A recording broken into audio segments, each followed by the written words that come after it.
So, Fee Collier is one of the favourites for Defensive Player of the Year. She, alongside Aja Wilson, it's probably going to go to one of the two. All the advanced analytics back up Fee, whereas the counting stats back up Aja Wilson. And let me know what you guys think in the comment section below. And if you guys are new to the channel, subscribe. We are trying to hit 36.2k by the end of the day, and we are right now 41 subscribers off that right now. So, anyway, let's listen to this. Becky said has some bars on Aja's DPOY case. And I will say this, this is kind of mad to say. This is kind of mad to say. I have a question for you. Yes. So the other day we're in coaches meeting and ESPN, I know you work with ESPN, even I work with ESPN.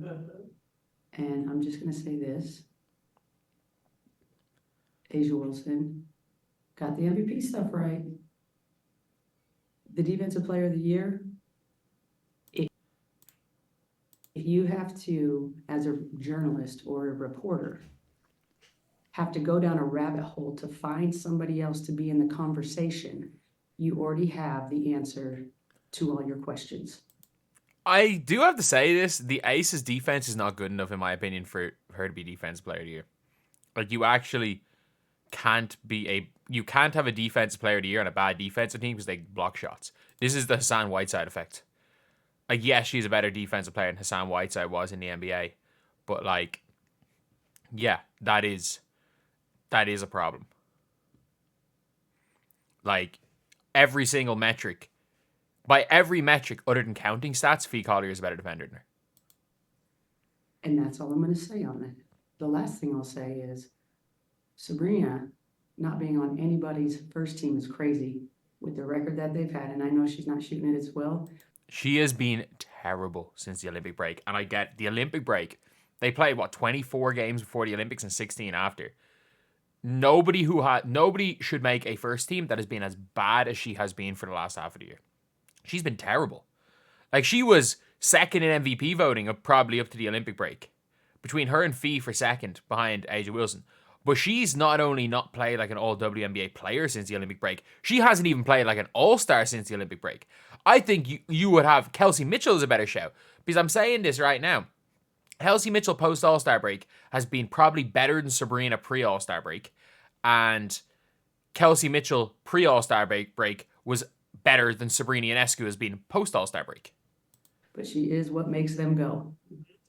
And so some of that stuff just doesn't make sense. So I'm just wondering, as a reporter, where if you have. I mean, they win without her. The Liberty are the Liberty. They were winning without Stewie. They were winning without Benijah Laney. They were winning without,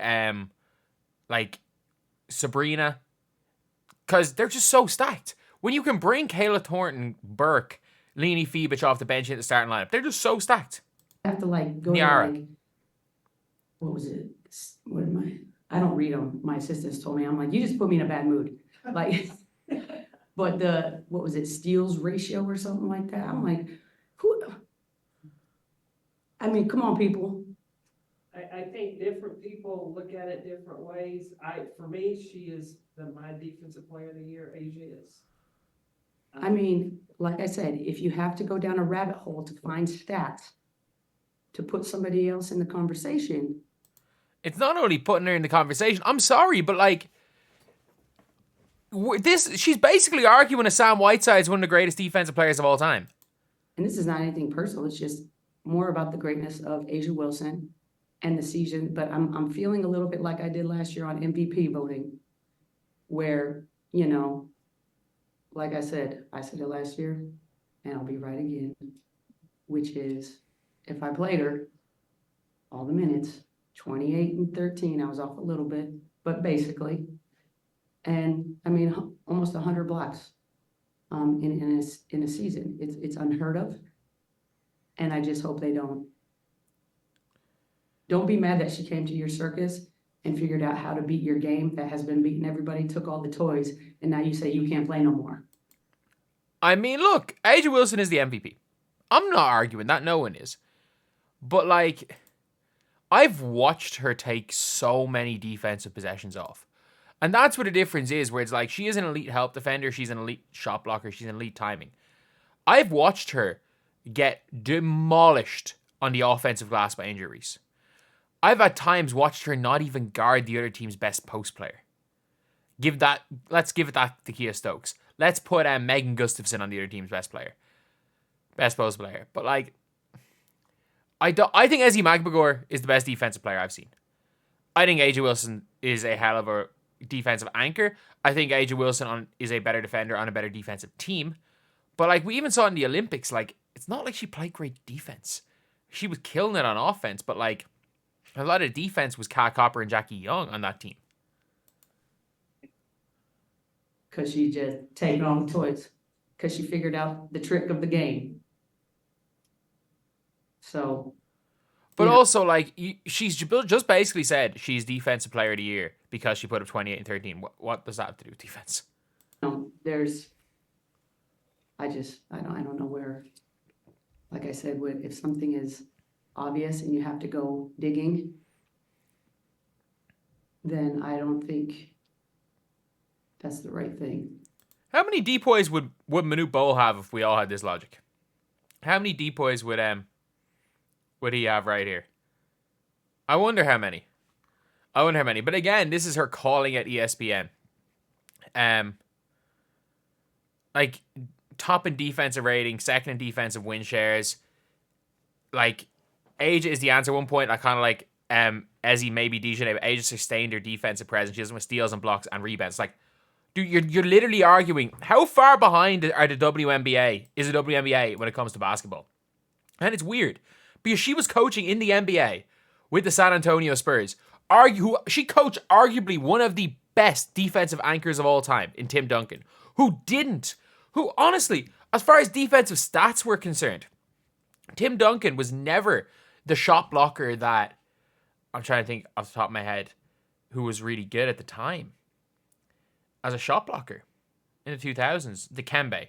He was never a shot blocker Dikembe was, but Dikembe was a hell of a defender. Trying to think of like the shot blockers that weren't very good defenders. Heck, she coached when Hassan Whiteside was there and Duncan was there.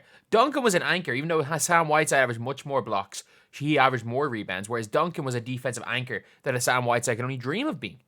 She coached one of the best defensive anchors that didn't show up on the stat sheet ever. And she's using counting stats to make her point. Like, this is really weird one because again, trying to diminish Fee Collier, trying to diminish everybody, it's like, I don't think it's a great look. But again, this is Becky Hammon we're talking about. It is what it is. I went down the rabbit hole. She did this with Stewie last year, so I suppose she did the same thing with the MVP. I think her marketability would have helped at least a little bit if everyone praising her didn't inevitably end up sounding downright weird, hostile, and cult-like. Best defensive player on the best defensive team is a rabbit hole.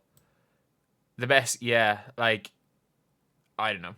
I don't get it. I mean, I do get it. She's Becky Hammon.